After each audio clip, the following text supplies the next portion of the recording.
Hello and welcome to part 2. We now continue where we left off in part 1. What I'm going to do is, I'm not happy with the saturation levels on this. So I want to come to the global saturation and I just want to turn it down. I want it to, when I render it, I want it to be as close as possible so I don't have to do much in post. So I'm going to half that. And then, so if I hit play now, it won't look as stylized, obviously. But I just, you see, I've just turned down, the colors were just slightly too bright. And I'm kind of going for a creepy vibe with this. Right, so what I'm going to do now is I'm going to, rather than do another shot, because I cannot afford to have another crash while recording this. I just had several more crashes, and unfortunately I forgot to hit record for creating this sequence. All I've done is created another sequence again. I was trying to replicate the one I lost before, and this is what I've created. I'm just moving the camera. I've changed the camera animation so it shakes a little bit more, but that's it. That's what I've done. Okay, so save all. Oh, please don't crash. So difficult to get any work done when it crashes all the time. Right. So I've just duplicated that sequence. Now I'm going to do another. So let me go to there and I'm going to leave that for now. And I want to go to my camera. And I'm going to do it from the other side this time. Let me just... Let me go into unlit mode so I can see what I'm doing. And I think, because of the length of this video, I'm going to just do an intro shot and then I will leave it there. Obviously, if I was doing something else, I would spend a long time doing this. All right, let's do lit, and I actually want to go to a really wide shot for this. So let me go right to the end here. Also, before I crashed, I removed some of the cave to let some more light in. It didn't really work. Right, so I want to start around there. Let me just do unlit mode again. Make sure I'm in the correct place. Yeah, I want to be there. And then I'm going to set the transform on that. But for this particular shot, when I get to the end, I want to be here.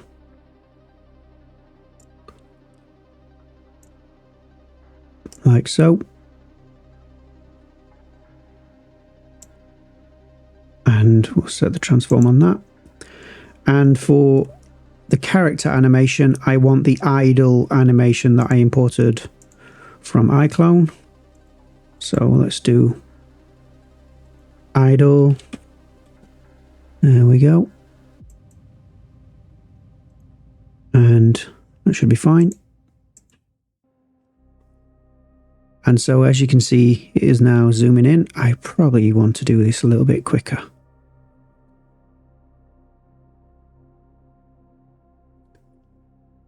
Do you know what? I'm relatively happy with that, I think. Okay, so save. And then if I go into lit mode again, see what happens.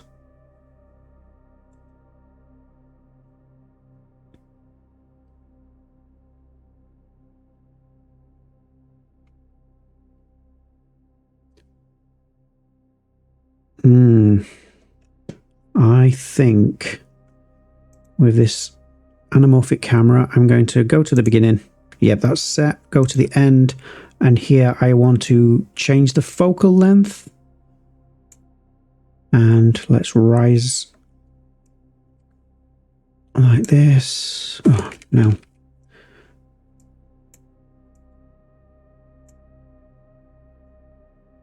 I just want it to, oops.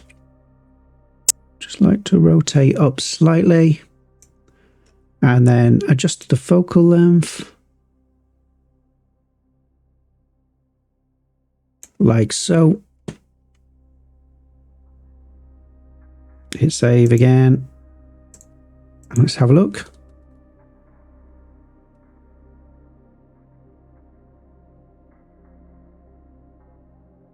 Do you know, here,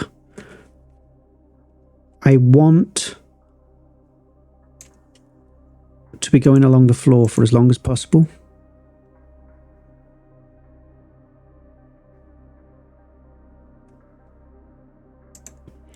And by here, I want to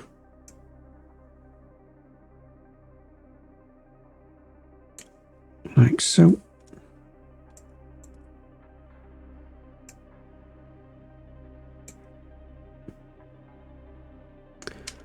I still want the focal distance to be 16. So let's just do it one more time.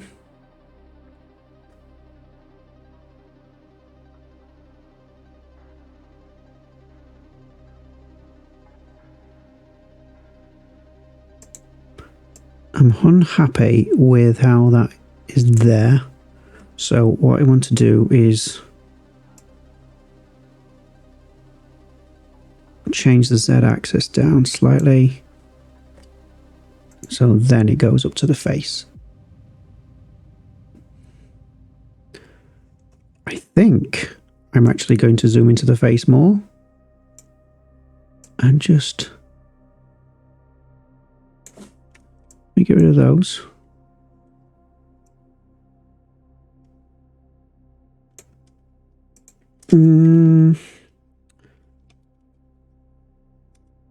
Yeah, that'll do. And focus. And so here we have it. I reckon this is going to be the intro shot.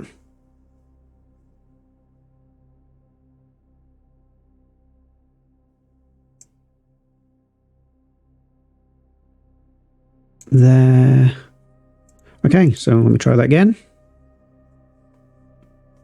I'll probably not use all this shot. I'll probably just take it from here to do the intro.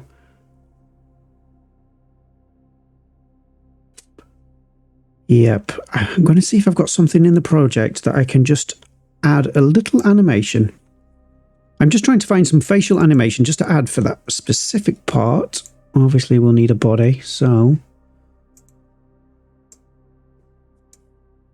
Right, so that's no good. Yeah, that's the one. What's this one called? 26988. Okay, so get rid of that. Add another one. 26988. Yeah, that's the one.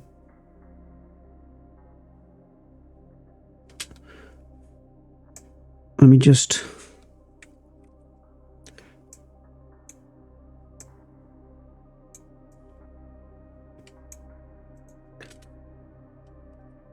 Oh, I didn't like what happened then with the legs, so I want it to start around here.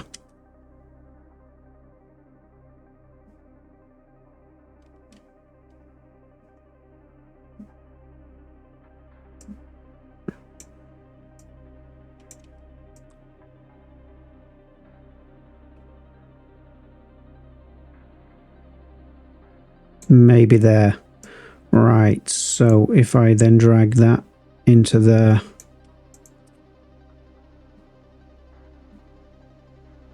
Oh, I don't want that pout though. So let me just slow this animation down.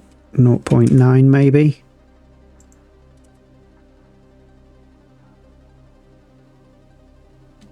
I didn't really explain where this animation come from. It's the animation that I used in the previous tutorial for Character Creator 4 to Unreal Engine 5.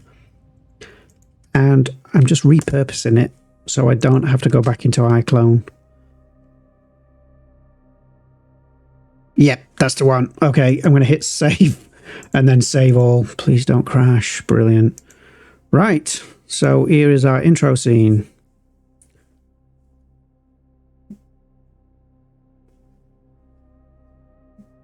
Okay, so I think at this point, I want to create a master sequence. And we will call this zombie.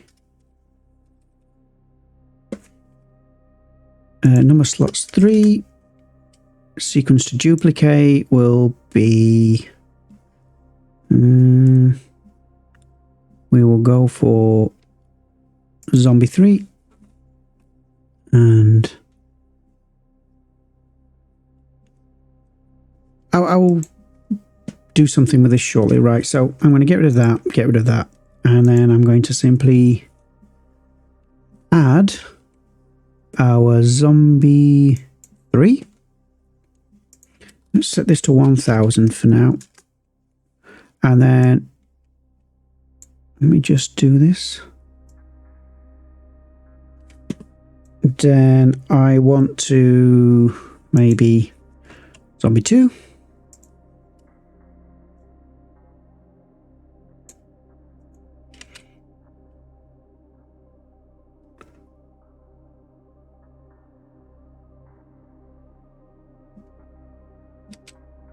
I actually want to add another shot here to zombie 3, zombie 1. Yep, okay, I want that to be there.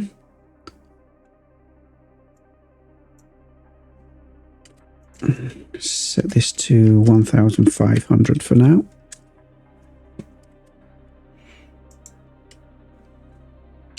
Okay, and then I actually want to duplicate this one and take that back. Maybe like so.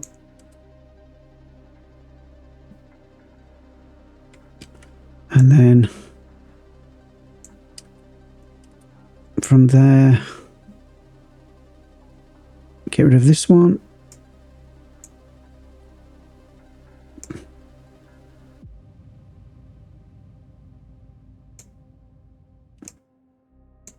I mean, I probably could do this in post. It's probably a better idea, but I actually like this.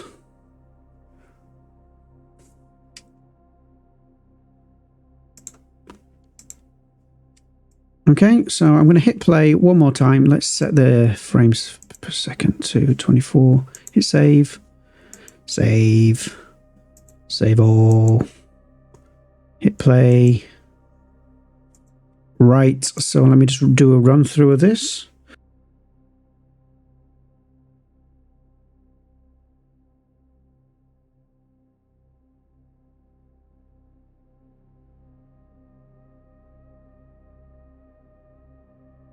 Okay, so what I've actually done is I've created some special effects in the scene, and it's just steam from starter content. And if we take a look at the scene, look, I've just scattered it around like this.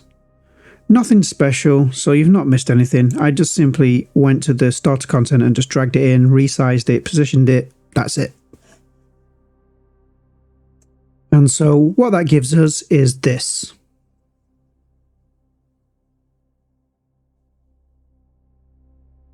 I quite like it. It could be much better, but for the purposes of this, I think it's fine. Okay.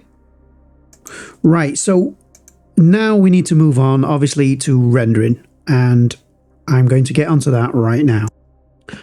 Right, so since I just said I was going to get straight to rendering, I have spent a couple of hours and I've altered materials like on the bandages and on the skin. And so if we zoom in, look, I've adjusted the roughness and specular and all that. And that is just too long to put in a video. Recording another 2 hours of me doing that is just, it's crazy. But apart from that, everything else is the same. As you will see as well with the animation, it is beyond the scope of this. I know you're probably curious, but the animation, I've smoothed it out. You see how it's like when they stop, wait for them to stop. There is constant movement. Again, that is beyond this. That took hours. So I will cover such things in the future, but for now, let's just keep it as it is. Right, let's get on to the rendering. This is not a tutorial, but all I did is click here to render this master sequence. Usually, I stress this, I would render out each individual shot. This is so in post, I can edit the video, but I'm not going to do that. I'm just going to do it exactly how it is. What I will tell you is that in post, I don't know yet because I haven't got there, I'm going to be reversing this. See how it, so they're like drawing you in, you can't see my hands moving, but they're drawing you in rather than when it goes forward, they're going forward. I do like that, but at some point I want them to draw in, so I'm going to do that in post. Right, so I'm going to render this out. I'm going to unsave config. Let's get rid of JPEG. And again, normally I would do EXR. I would disable the tone curve and everything, but I really need to get on with this today. So I think I'm going to render it out as a PNG, and then I'm going to do some post magic. So oh, I already have a CC4 here. Right, so it is an EXR. And I've got super temporal resolution here. I wouldn't normally do that, but I will give that a try. Color output, I would normally disable the tone curve here. I'm not going to do that. I've got game overrides. That's all good. And the output is set to, it's 4K, but wider. So 1630, and then that is about it. That's all good. I want to make sure I've got an engine warm-up count. I'm only going to set it to 32. It's not going to be that much of a problem in this particular project. I don't need sound or anything. I think that's it. Because of what I want to do next, I think that's it. Yeah. I'm not sure this is going to work, but I'll go ahead. There you go. Again, this is not a tutorial, or I wouldn't be umming and erring and trying to figure things out as I went along. Right, so I'm going to set this to unlit because I don't have a very powerful PC. And what I'm going to do is render out this master sequence, and that should take a while on my machine. So I'm going to stop recording now, and I will see you when I have done it. Okay, all the frames from my render are now done. And what I would normally do, not every time, but particularly with stills, I will bring them into Luminar 4. I actually got this application for free during some sort of free period that they had. They provided it then. There is Luminar AI and Luminar Neo now. I think they're the newer versions of this. And I'm going to actually take a look at them in the future. What I normally do is start with a preset, and then I will apply that preset.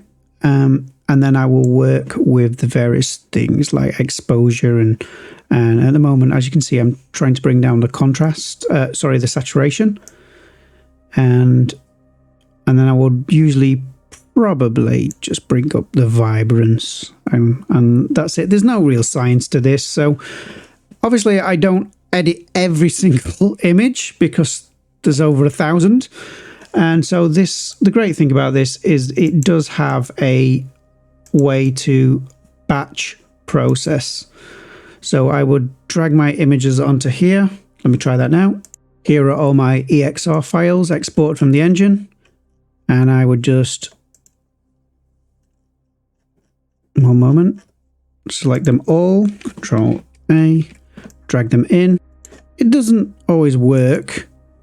Sometimes I can waste hours with this thing, but other times it does. It seems to work quite well and clean up some of the images.